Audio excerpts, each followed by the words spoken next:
የኢትዮጵያ ጥቅም የኢትዮጵያን ፍላጎት ለማስከበር ከኛ ከኢትዮጵያውያን ውጪ ሌላ ማንም ሰው ግዴታ የለበትም።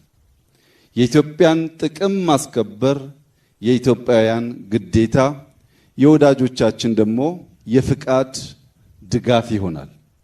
ወደድንም ጠላንም የኢትዮጵያን ጥቅምና ፍላጎት ማረጋገጥ በቀዳሚነት ከኛ ከኢትዮጵያውያን የሚጠበቅ ተግባር መሆኑን በደንብ መገንዘብና በዚያው ልክ መተግበር ያስፈልጋል።